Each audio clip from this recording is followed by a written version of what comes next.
बना दिया। इतनी कुर्बानी के बाद अपना पूरा जीवन जलाकर वो हमारे जीवन में विकास का, प्रगति का रास्ता बनाकर गए।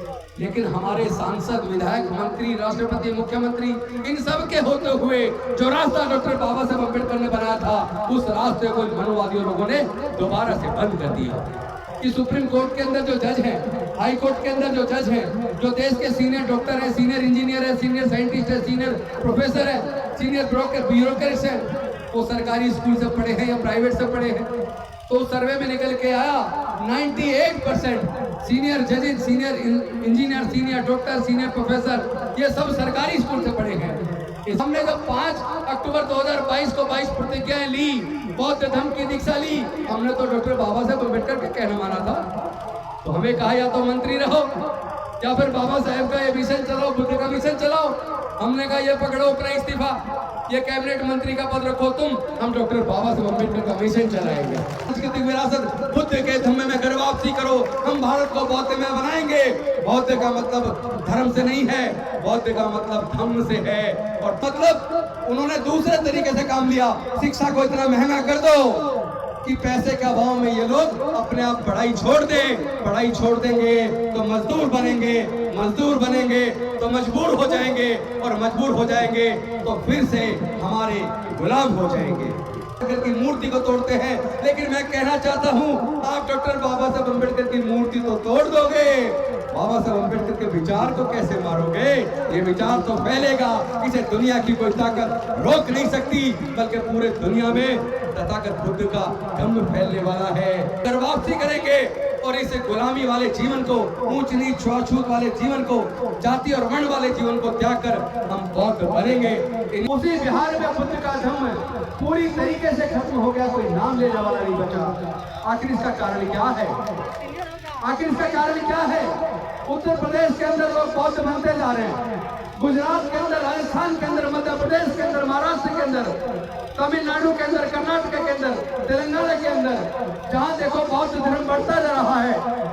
फिर बिहार, जहां से बुद्ध को ज्ञान की प्राप्ति हुई, जहां बुद्ध का धम्म पैदा हुआ, पनपा, वहां से बुद्ध का धम्म कहां विलुप्त हो गया? मैं इस सवाल का जवाब अपने बिहार के लोगों से पूछने आया हूं। इसका जवाब तो मैं लेके जाऊंगा। और मुझे ये बात सोच के हैरत होती है, अपने बाप को बाप कहने में शर्माते हो और दूसरे के बाप को बाप कहने में गर्व महसूस करते हो। आपको शर्म नहीं आती? अरे कभी आपने सोचा है आपने हजारों साल की गुलामी क्यों झेली? कौन से कारण हैं? हमारे समाज के लोग खेत की जमीन के मालिक क्यों नहीं बन पाए? हमारे समाज के लोग व्यापारी क्यों नहीं बन पाए? हमारे समाज के लोग बड़े बड़े स्कूलों के, कॉलेजों के, अस्पतालों के मालिक क्यों नहीं बन पाए? हमारे समाज के लोग उद्योगपति क्यों नहीं बन पाए? हमारे समाज के लोग कारखानों के मालिक क्यों नहीं बन पाए? हमारे समाज के लोगों के पास जमीन क्यों नहीं है? एक व्यक्ति है जिसके पास हजारों एकड़ जमीन है, और एक हमारे समाज के लोग हैं जिसके पास एक गज जमीन नहीं है। मैं पूछना चाहता हूं आप सबसे, खेत की जमीन क्या कोई अपनी माँ के पेट से लेकर पैदा हुआ है? बताइए आप लोग, क्या खेत की जमीन कोई अपनी माँ के पेट से लेकर पैदा हुआ? फिर वो खेत की जमीन के मालिक क्यों हैं, और हमारा और आपका हक किसने खाया है? कभी इस बारे में अध्ययन करिए कि हम व्यापारी क्यों नहीं बन पाए हैं, हम जमीन के मालिक क्यों नहीं बन पाए, हम संपत्ति के मालिक क्यों नहीं बन पाए। तो पता लगेगा। आप जब इतिहास को पढ़ेंगे, मनुस्मृति को पढ़ेंगे, तो मनुस्मृति ने हमें अछूत बना दिया। हमारे पढ़ने लिखने पर धार्मिक बंदिश लगा दी, हमारे व्यापारी बनने पर धार्मिक बंदिश लगा दी, हमारे संपत्ति अर्जित करने पर धार्मिक बंदिश लगा दी। उस धार्मिक बंदिश की वजह से हमारे लोग पढ़ नहीं पाए तो ज्ञान से वंचित हो गए। इसी के ऊपर ज्योतिबा फुले ने ज्ञान गुलामगिरी में लिखा है, जो पूरे हमारे बहुजन समाज के इतिहास को लिखते हुए उस किताब के अंदर उन्होंने लिखा, ज्योतिबा फुले जी ने, ज्ञान बिना मति गई, मति बिना नीति गई, नीति बिना गति गई, गति बिना धन गया, धन के अभाव में हमारे बहुजन समाज के लोग गरीब हो गए और गुलाम हो गए। और ये जो नुकसान पूरे समाज का हजारों साल तक हुआ, ये ज्ञान पर बंदिश की वजह से हुआ, समझे? लेकिन हमें दुख की बात इसलिए ज्यादा है कि उस बंद रास्ते को, उस गुलामी की जंजीरों को डॉक्टर बाबा साहेब अम्बेडकर जी ने तोड़ दिया। लेकिन इस गुलामी की जंजीरों को तोड़ने में डॉक्टर बाबा साहेब अम्बेडकर जी ने अपने 5 में से 4 बच्चे गंवा दिए, अपनी जवान पत्नी माता रमाबाई को गंवा दिया। इतनी कुर्बानी के बाद अपना पूरा जीवन जलाकर वो हमारे जीवन में विकास का, प्रगति का रास्ता बनाकर गए।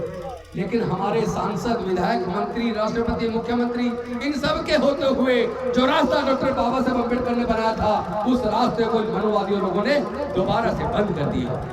इन सरकारों ने एक एक करके सारे वो सार्वजनिक उपक्रम जहां हमारे लोगों की नौकरियां लग जाया करती थी, चाहे वो पोस्टल डिपार्टमेंट हो, टेलीकॉम डिपार्टमेंट हो, MTN हो, BSNL हो, इंडियन रेलवेज हो, चाहे वो पेट्रोलियम कंपनियां हो, गैस कंपनियां हो, बैंक हो, इंश्योरेंस कंपनियां हो, एक एक करके वो सारे विभाग भारत की सरकारों ने बेच दिए। और जहां हमारे लोग नौकरी पाया जाया करते थे, वो नौकरी के रास्ते बंद कर दिए। जिस रास्ते से हमारे जीवन में थोड़ी खुशहाली आई थी, वो रास्ता वो बंद कर चुके हैं। लेकिन जब वो रास्ता बंद किया जा रहा था, क्या संसद के विधानसभाओं के अंदर हमारे सांसद विधायक नहीं थे? क्या हमारे मंत्री नहीं थे? क्या उनको उन मुद्दों पे हमारे अधिकार जब छीन रहे थे, क्या उनको लड़ाई नहीं लड़नी चाहिए थी? हमारे पढ़े लिखे लोगों ने, क्योंकि डॉक्टर बाबा साहब अम्बेडकर तो समाज में से doctor, engineer, collector, scientist, professor, MP, MLA, मंत्री, संतरी सब कुछ बना गए। लेकिन इन सबके रहते हुए चूंकि इन सबने समाज को धोखा दिया, जब सब कुछ छिन रहा था, इन्हें रोड पे आकर लड़ाई को लड़ना चाहिए था। इन्हें संसद के अंदर, विधानसभाओं के अंदर लड़ाई को लड़ना चाहिए था। इनको हमारे अधिकारों को सुरक्षित करने के लिए, अपनी कुर्बानी देने के लिए आगे आना चाहिए था। अगर वो आगे आए होते तो जो हमारे हक अधिकार छीने हैं वो छीने ना होते। इन लोगों ने बहुत बड़ी साजिश की है। जैसा चौधरी साहब बता रहे थे, आप सब जानते हैं कि पहले हमने तो इस बात का सर्वे किया है कि सुप्रीम कोर्ट के अंदर जो जज हैं, हाई कोर्ट के अंदर जो जज हैं, जो देश के सीनियर डॉक्टर है, सीनियर इंजीनियर है, सीनियर साइंटिस्ट है, सीनियर प्रोफेसर है, सीनियर ब्यूरोक्रेट्स है, वो सरकारी स्कूल से पढ़े हैं या प्राइवेट से पढ़े हैं। तो सर्वे में निकल के आया 98% सीनियर जजेस, senior engineer, senior doctor, senior professor, ये सब सरकारी स्कूल से पढ़े हैं। इसका मतलब सरकारी स्कूल में पढ़ाई अच्छी थी। फिर क्या कारण है कि धीरे धीरे प्राइवेट स्कूल खुलते चले गए और सरकारी स्कूल बंद होते चले गए। और प्राइवेट स्कूल में इतनी ज्यादा फीस का खर्चा है कि 2 बच्चों को अगर सरकारी स्कूल छोड़ के प्राइवेट में पढ़ाना पड़ जाए तो जितना हमारा पूरा परिवार कमा के लाता है, 2 बच्चों की प्राइवेट स्कूल की पढ़ाई में खर्च हो जाएगा। पैसे के अभाव में हमारे लोग मजबूरी में अपने बच्चों को सरकारी स्कूल में पढ़ाते हैं। सरकारी स्कूलों को उन्होंने तबाह कर दिया। जहाँ 100 टीचर चाहिए वहाँ 20-25 टीचर। जब टीचर ही नहीं होंगे तो बच्चे पढ़ेंगे कैसे? वो एक्चुअली आपके बच्चों को पढ़ाना नहीं चाहते। वो सोचते हैं कि अगर दलितों के, पिछड़ों के, गरीबों के, मजदूरों के, किसानों के अगर ये बच्चे पढ़ जाएंगे तो उनकी फैक्ट्रियों में, उनके खेतों में सस्ते मजदूर कहाँ से आएंगे? उन्हें सस्ते मजदूर चाहिए। वो हमारे समाज के बच्चों को सस्ते मजदूर के रूप में पैदा करना चाहते हैं। इसलिए हमें इस लड़ाई को लड़ना पड़ेगा और ये रास्ता बुद्ध के धम्म से निकलता है। बेशक बुद्ध ने शांति और मानवता का संदेश दिया। जब शांति और मानवता का संदेश देने की बात आए, जब समाज को जोड़ने की बात आए, जब देश को आगे ले जाने की बात आए, तो हम हाथ जोड़कर बात करेंगे। लेकिन हमारी बहन बेटी की तरफ आंख दिखाएंगे तो हम हाथ मरोड़ने का भी काम करेंगे। झुकना नहीं है, ना झुकना है, ना डरना है, ना बिकना है। लड़ाई को लड़ना है। ये न्याय की लड़ाई है। जब मैंने बौद्ध धर्म की दीक्षा ली, अब से सही 2 साल पहले, 5 अक्टूबर 2022 को, मैं आपसे पूछना चाहता हूँ, ये बात तो डॉक्टर बाबा साहब ने कहा था मैं भारत को बौद्ध में करूंगा। 22 प्रतिज्ञाएं डॉक्टर बाबा साहब अम्बेडकर देकर गए। और हमने जब 5 अक्टूबर 2022 को 22 प्रतिज्ञाएं ली, बौद्ध धर्म की दीक्षा ली, हमने तो डॉक्टर बाबा साहब अम्बेडकर का कहना माना था। तो हमें कहा या तो मंत्री रहो या फिर बाबा साहब का ये मिशन चलाओ, बुद्ध का मिशन चलाओ। हमने कहा ये पकड़ो अपना इस्तीफा, ये कैबिनेट मंत्री का पद रखो तुम, हम डॉक्टर बाबा साहब अम्बेडकर का मिशन चलाएंगे। यकीन मानिए, मन इतना प्रफुल्लित है। वो कुर्सी मुझे बहुत छोटी लगती है। जब मैं अपने समाज के बीच जाता हूँ, समाज के दुख दर्द को समझता हूँ, भाइयों के साथ बैठता हूँ, उनके साथ दुख दर्द की चर्चा करता हूँ, उनके जब हक अधिकार की लड़ाई लड़ता हूँ, तो मुझे गौरव की अनुभूति होती है। मुझे लगता है वो कुर्सियाँ बंदिश में बांधती हैं, वो गुलामी की तरफ ले जाती हैं। कुर्सी तो हो, बशर्ते कि गुलामी वाली ना हो, समाज को कुछ देने वाली हो, समाज की लड़ाई को लड़ने वाली हो, तब सांसद, विधायक, मंत्री बनने का फायदा है। और अगर समाज को गुलाम बनाने वाली है तो ऐसी लाखों कुर्सियां डॉक्टर बाबा साहब अम्बेडकर के मिशन के लिए कुर्बान है। मैं आपसे पूछना चाहता हूं, अगर आपके सामने पीने का पानी दिया जाए तो आप बिना हिचक के उस पानी को पिएंगे कि नहीं पिएंगे? पिएंगे ना। लेकिन अगर आप ही के सामने उस पानी में नीचे से मिट्टी उठा के मिला दी जाए तो क्या आप गंदा पानी पिएंगे? नहीं पिएंगे ना। तो ये जो पानी आप पी रहे हैं, जिसमें गंदी मिट्टी रूपी अंधविश्वास पाखंडवाद मिला हुआ है, जिसमें आपके हजारों साल की कुर्बानी मिली हुई है, जिसमें आपके बुजुर्गों का खून मिला हुआ है, उस पानी को आप क्यों पीते हो? ऐसे अंधविश्वास पाखंडवाद वाली इस सामाजिक व्यवस्था, वर्ण व्यवस्था को लात मार दो और अपने बुजुर्गों की सांस्कृतिक विरासत बुद्ध के धम्म में घर वापसी करो। हम भारत को बौद्ध में बनाएंगे। बौद्ध का मतलब धर्म से नहीं है, बौद्ध का मतलब धम्म से है, और धम्म में और धर्म में बहुत बड़ा अंतर है। धर्म चलता है धर्म शास्त्र से, धर्म चलता है अंधविश्वास पाखंडवाद से, धर्म चलता है ऊंच नीच से, छुआछूत से, और धम्म चलता है वैज्ञानिक दृष्टिकोण से, समता, स्वतंत्रता, बंधुता और न्याय से धम्म चलता है। हम धम्म के रास्ते पे चलेंगे, सबको बराबर का अधिकार देंगे, बहन बेटी की इज्जत करेंगे, अपने भाइयों के साथ कंधे से कंधा मिलाकर समता, स्वतंत्रता, बंधुता और न्याय की लड़ाई को लड़ेंगे। हमें अब गुलामी दोबारा स्वीकार नहीं है। लेकिन उन्होंने एक तरफ ये महंगाई बढ़ती जा रही है, खेत की जमीन हमारे पास है नहीं, नौकरियां इन्होंने हमारी छीन ली है, पढ़ाई इतनी महंगी कर दी। अगर आपका बच्चा इंजीनियरिंग में चला जाए, लॉ में चला जाए, मेडिकल में चला जाए, मैनेजमेंट में चला जाए, पहले बात तो यह है कि 12वीं के बाद उसे कोचिंग लेनी है। उसके लिए एंट्रेंस एग्जाम पास करने के लिए 2-3 लाख रुपए कोचिंग पे खर्च करेगा। उसके बाद अगर वो एग्जाम पास कर ले, अब उसका एडमिशन इंजीनियरिंग के लिए ऑफर हो रहा है, लॉ के लिए ऑफर हो रहा है NLU से, तो उसको कम से कम एक डिग्री करने के लिए 15 से 20 लाख रुपया चाहिए।